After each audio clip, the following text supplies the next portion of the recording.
Hai dan selamat datang. Pernah tak anda berhenti sekejap dan terfikir apa sebenarnya beza antara etika, moral dengan akhlak? Bunyi macam lebih kurang sama je kan? Tapi sebenarnya tak. Hari ni kita akan sama-sama rungkaikan 3 konsep penting ni. Kita akan faham apa tu nilai dan kita akan tengok satu prinsip universal yang dikongsi oleh hampir semua orang di seluruh dunia. Okey, jom kita mulakan dengan satu soalan yang nampak macam remeh. Apa beza stesen bas dengan hentian bas?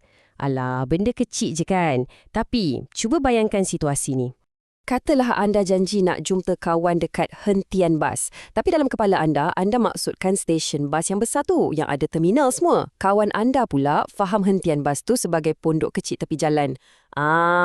Kan dah jadi masalah. Dia tunggu berjam-jam kat satu tempat, anda pula tunggu kat tempat lain. Last-last, dua-dua marah. Nampak tak? Salah faham istilah yang kecil pun boleh cetuskan masalah besar. Macam tu jugalah pentingnya untuk kita faham betul-betul beza antara etika, moral dan akhlak. Baiklah, jadi sekarang jom kita pecahkan dan kenal pasti satu persatu 3 konsep asas yang selalu sangat buat kita keliru ni. Yang pertama, etika. Perkataan ni asalnya dari bahasa Yunani, ethos. Fikirkan etika ni macam seorang detektif falsafah. Dia bukan sekadar bagi senarai apa yang betul atau salah, tapi dia akan gali lebih dalam dan tanya soalan paling penting. Kenapa? Jadi, etika ni adalah satu bidang kajian yang kritis dan tersusun tentang prinsip-prinsip moral itu sendiri. Okey, seterusnya moral. Yang ni pula datang dari perkataan Latin mores yang maksudnya kebiasaan. Kalau etika tadi sibuk bertanya kenapa, moral ni pula adalah jawapan kepada apa. Dia adalah set peraturan, tak kisahlah bertulis macam undang-undang atau tak bertulis macam adat resam yang diterima pakai dalam sesebuah masyarakat. Dan yang ketiga ialah akhlak. Konsep ni bawa kita lebih ke dalam. Ia lebih fokus pada keadaan jiwa atau rohani kita. Contohnya, dalam pemikiran Islam, akhlak tu dilihat sebagai cerminan terus dari hati kita. Perbuatan baik yang kita tunjuk kat luar tu sebenarnya datang dari jiwa yang baik di dalam. Jadi, bila kita letakkan ketiga-tiganya sebelah menyebelah macam ni, perbezaannya jadi sangat jelas kan? Etika ni bersifat kajian teori tentang mengapa. Moral pula lebih praktikal, tentang peraturan apa yang masyarakat tetapkan. Manakala akhlak, ia lebih bersifat peribadi dan spiritual, tentang keadaan dalaman kita. Tiga-tiga ni berbeza tapi saling melengkapi antara satu sama lain. Baik, kita dah faham 3 konsep tadi. Tapi ada satu lagi soalan penting. Macam mana kita nak ukur sama ada sesuatu perbuatan tu baik ke, buruk ke, betul ke atau salah? Di sinilah konsep nilai masuk dan mainkan peranan. Okey, nilai ni bukan sebuah teori falsafah yang rumit. Senang cerita, anggap je ia macam satu sistem ukuran. Macam pembaris atau alat penimbang, ia adalah standard yang kita semua guna untuk letak tahap atau taraf pada sesuatu tingkah laku. Kita tengok contoh mudah. Dalam dunia material, semua orang faham yang duit kertas RM10 tu lebih tinggi nilainya berbanding shilling RM1. Betul tak? Konsep yang sama kita guna dalam dunia moral.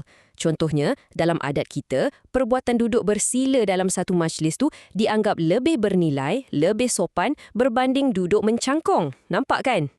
Jadi, dari mana datangnya semua sistem ukuran ni? Dan macam mana kita boleh nampak nilai yang ada dalam diri seseorang? Jom kita tengok apa sumbernya dan apa petunjuk-petunjuknya.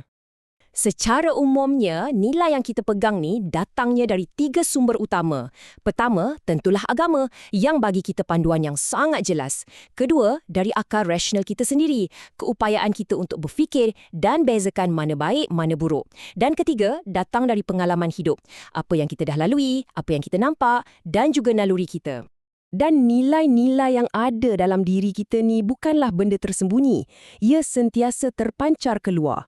Kita boleh nampak melalui matlamat hidup seseorang, melalui sikap dia pada orang lain, apa minat dia, apa yang buat dia gembira atau sedih, dan semestinya melalui aktiviti seharian yang dia lakukan.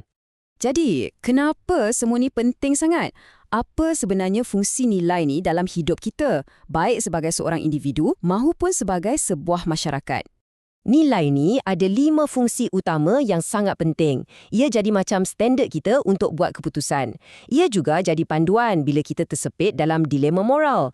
Ia letakkan batasan supaya kita tak terlanjur dalam perbuatan. Ia membentuk prinsip dan pegangan hidup kita. Dan akhirnya, himpunan nilai-nilai inilah yang menjadi lambang atau identiti sesebuah masyarakat. Dan ini bukan sekadar teori tau. Kita boleh tengok contoh yang sangat jelas dalam dunia sebenar. Contohnya, Universiti Pendidikan Sultan Idris atau UPSI dah pun gariskan 6 nilai Bitara sebagai panduan untuk semua warganya. Ini adalah satu contoh pendekatan nilai dalam pendidikan yang sangat baik di mana nilai-nilai macam integriti dan profesionalism tu jadi kompas untuk budaya kerja kat sana. Walaupun nilai ni boleh jadi berbeza-beza antara budaya, ada satu prinsip yang sangat-sangat menarik. Sebabnya, ia wujud dalam hampir semua agama dan falsafah besar di seluruh pelosok dunia. Ia dikenali sebagai The Golden Rule atau aturan emas. Contohnya, dalam ajaran Islam, prinsip ni sangat jelas. Keimanan seseorang tu tak sempurna selagi dia tak sayangkan saudaranya macam mana dia sayangkan diri dia sendiri. Kalau kita ke falsafah timur pula, Confucius ada cakap benda yang sama, tapi dari sudut pandang yang sedikit berbeza. Mesej utamanya ialah empati, cuba letakkan diri kita di tempat orang lain. Malah dalam tradisi falsafah barat pun, ahli fikir hebat macam Plato pun menyuarakan idea yang serupa. Ini bukti yang sangat kuat betapa universalnya prinsip ni, tak kira zaman atau tamadun. Yang menariknya, aturan emas ni ada 2 versi. Ada versi positif yang suruh kita jadi proaktif, buat baik pada orang lain. Dan ada versi negatif yang lebih bersifat mencegah. Jangan buat benda tak baik pada orang lain. Dua-dua ni tujuannya sama, iaitu keharmonian. Walau bagaimanapun, prinsip yang hebat ni pun tak terlepas dari kritikan. Ada yang berhujah, ia boleh buat kebaikan tu jadi macam satu urus niaga. Macam, aku buat baik kat kau sebab aku harap kau akan balas baik kat aku. Ini menimbulkan persoalan yang menarik. Adakah kebaikan sejati itu sepatutnya tanpa sebarang syarat? Jadi, bermula dari salah faham hentian bas, sampailah kepada prinsip agung Golden Rule. Kita dah nampak yang etika, moral dan terutamanya nilai adalah kompas dalaman yang membentuk diri kita. Ia yang membandu setiap langkah kita. Jadi, soalan terakhir untuk kita sama-sama fikirkan. Kompas nilai dalam diri anda, ke manakah arah tujuannya hari ini?